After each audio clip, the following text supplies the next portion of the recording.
Cette semaine, je me rends à Montréal pour rencontrer Bernard Petiot, un ancien rouge et or, mais d'abord, j'ai suivi les jumeaux Boucher lors d'une journée typique de leur vie de triathlète. Ce segment de l'émission est une présentation de Tanguay. Notre plus grande qualité, c'est le service.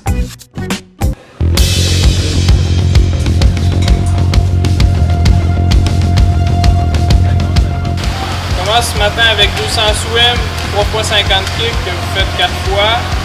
Et la série principale, 5 fois 50 bend, 300 full bend, 150 swim ici. Pour les blocs 1 et 3, c'est du bas, donc bend du bas, full bend du bas.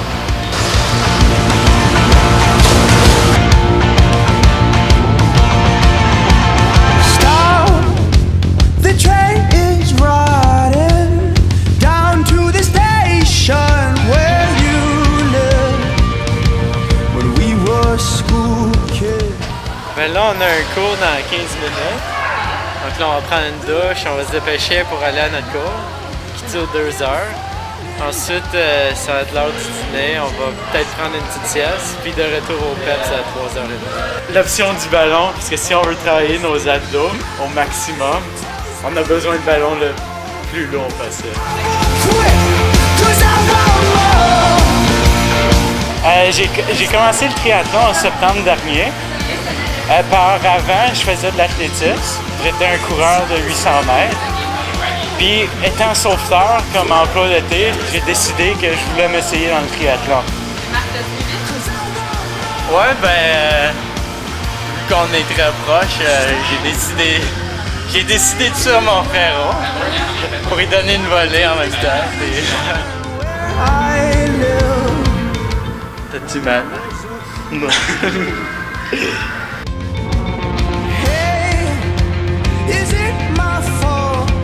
Il y a le mardi où c'est les 3 disciplines. C'est notre plus grosse journée, donc on fait les 3 disciplines. Sinon, en général, c'est tout le temps 2 disciplines. Natation tous les matins, puis il y a tout le temps 2 gros intervalles de course. Quand il y a les 2 grands intervalles de course, il n'y aura pas de vélo dans la même journée.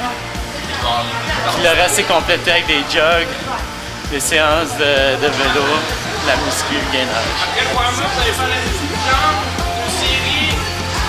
Certains l'ont fait vendredi, simplement 15 squats, ensuite 15 squats avant. Durant l'hiver, c'est très chargé pour augmenter notre millage, augmenter le volume, mais durant l'été, c'est un peu moins chargé. C'est sûr qu'on a une compétition la fin de semaine, la semaine va être beaucoup allégée. Là, après avoir entamé le vélo, on va partir pour une demi-heure de jog. Bien relax, juste pour faire rouler les jambes. Ce soir, qu'est-ce que vous faites? Ce soir, ça va être le grand repos. Il va faire la vaisselle, moi le souper. Il va falloir se reposer parce que demain, c'est une grosse série de courses. 3 fois 2,5 kg. Demain, c'est seulement de la course. Il y a de la natation aussi en matinée.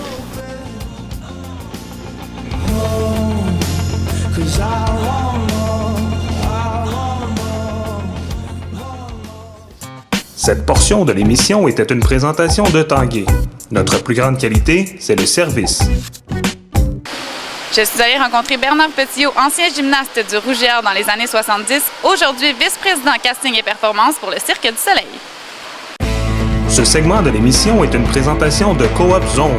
Plus de 35 000 produits dans 10 succursales. Bonjour, Monsieur Petiot. Bonjour. Vous êtes allé à l'université, vous avez été athlète de l'année en 1975, vous étiez alors athlète de gymnastique. Ensuite, vous avez fondé un club lorsque vous étiez à la maîtrise. Avez-vous arrêté tout de suite de faire de la gymnastique après l'Université Laval? Presque. C'est-à-dire, j'ai fait de la gymnastique jusqu'au début de ma maîtrise. Et puis, parallèlement, évidemment, il fallait que je gagne un peu ma vie. Donc, le fait d'entraîner devenait une façon aussi pour gagner ma vie. C'est donc mon implication au club Salto à l'époque, qui avait été fondé par le docteur John Salmela.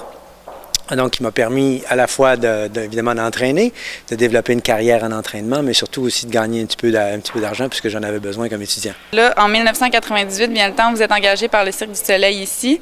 Au départ, pour le Cirque du Soleil, qu'est-ce que vous faisiez? Bien, en 98, en fait, j'arrivais au terme de ma carrière. Après 13 championnats du monde puis quelques Olympiques, je pensais avoir fait un peu le tour. Et j'avais entrepris à ce moment-là quand même des études de doctorat en sciences cognitives. J'avais pas nécessairement de débouché compte tenu de mon âge à l'université. Et donc, ça s'est su dans le milieu et finalement, mon ancienne coéquipière d'entraînement, Lynn Heward, m'a appelé, m'a offert un travail et j'ai donc hérité de la gestion des studios d'entraînement ici au Cirque du Soleil et j'ai été directeur, en fait, des studios d'entraînement pendant à peu près 5 ans. Oui, parce que vous êtes arrivé ici avec un gros bagage, quand même, 5 athlètes olympiques, vous avez fait plusieurs championnats du monde également en tant qu'entraîneur. Et là, maintenant, vous êtes vice-président au casting et performance. Bien ça, oui. Donc j'ai été directeur pendant quelques années et au moment où Lynn Heward, qui, elle, occupait un poste de présidente, s'est retirée, j'ai donc pris une position de vice-président et j'ai pris cette vice-présidente-là de casting et de performance, qui est une assez grosse vice-présidence. Oui, c'est une lourde tâche. Là. Vous vous occupez des artistes, des entraîneurs, du personnel médical aussi, donc vous êtes vraiment à la coordination de tous les spectacles. En fait, je suis un peu au cœur des besoins du cirque. Dans le fond, le premier, c'est le casting. Évidemment, je m'occupe de tout le département de casting, qui est à peu près 60 et quelques personnes. C'est recruter tous les artistes dont on a besoin au cirque. Mais j'ai toute la gouvernance aussi au niveau de l'entraînement et du médical, puisqu'on offre tous ces supports-là sur chacun de nos spectacles. Et j'ai un groupe spécialisé dans la recherche et le développement acrobatique. Vous êtes rendu à Montréal maintenant, donc vous n'êtes plus à Québec. Il n'y a plus de club de gymnastique non plus à l'Université Laval. Quelle relation entretenez-vous toujours avec l'Université Laval? Bien, avec l'Université Laval, en fait, j'entretiens une relation de cœur. J'y vais pas souvent. Je suis très émotif d'ailleurs quand j'y vais. Ça a été pour moi un passage, je dirais, marquant dans ma carrière. J'ai eu l'opportunité de faire des études fabuleuses au moment où, d'ailleurs, au PEPS, il y avait une équipe de professeurs qui étaient, je pense, des leaders au Canada et qui m'ont énormément influencé, autant d'un point de vue de l'esprit que d'un point de vue scientifique. Et puis, j'ai eu toute cette participation-là, aussi cumulée des études et sportives à un moment, parce que le Rouge et Or existait à ce moment-là. Et il y avait vraiment un dynamisme absolument incroyable et une confrérie, je dirais, entre les différents sports, évidemment, que ce soit natation, que ce soit plongeon, gymnastique, volleyball, basketball. Donc, c'était très, très dynamique, très chaud. C'était inspirant. Et d'ailleurs, ça continue de m'inspirer. Ça fait bientôt presque 15 ans que vous êtes avec le Cirque du Soleil. C'est quoi l'avenir pour Bernard Petiot? Bien, j'adore mon boulot. J'ai vraiment une équipe absolument fantastique. Et il y a évidemment encore des choses que j'ai pas tout à fait réalisées. J'ai eu l'opportunité au cours des dernières années de vraiment développer toute une façon d'aborder la recherche et le développement en nous créant une série d'alliances avec à peu près une vingtaine d'institutions. J'ai bon espoir de pouvoir pousser ça un peu plus à terme. En fait, donc, mon objectif est dans les prochaines années, surtout de contribuer à l'innovation et à la créativité au cirque. Alors, j'ai encore fort à faire. Bien, merci beaucoup, M. Petiot. Bonne continuité. Merci beaucoup. Cette partie de l'émission était une présentation de Coop Zone. www.zone.coop. Les étudiants athlètes ont répondu à la question cette semaine. Qui est ton acteur préféré? La période de questions vous est présentée par la boutique Rouge et Or. Matt Damon. Eva Longoria. Brad Pitt. Oh, acteur préféré, je dirais Denzel Washington. Al Pacino. Mon acteur, ça serait Denzel Washington. Tu vois, je peux pas me souvenir de son prénom. Je te dirais que j'en ai beaucoup. Je dirais que Bruce Willis, j'aime beaucoup ses films. J'aime beaucoup les films de Johnny Depp. Brad Pitt. Ça dépend beaucoup des rôles aussi, mais ouais, ces trois-là, des acteurs masculins. Moi je dis Leonardo DiCaprio.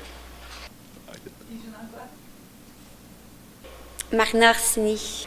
Denzel Washington. Adam Sandler. Scarlett Johansson. Brad Pitt. Johnny Depp. J'aime bien Cameron Diaz. Jim Carrey. On n'a pas pu parler de notre coach. Avais-tu parlé de lui? Tu veux en parler, si tu veux? J'aimerais remercier nos 4 entraîneurs. Ça spécialement notre entraîneur de natation qui est ici avec nous aujourd'hui. C'est grâce à lui qu'on reste autant motivé dans le triathlon et qui veut nous pousser fort. Accès Rouge et Or est rendu possible grâce à la participation du Bureau du recrutement étudiant.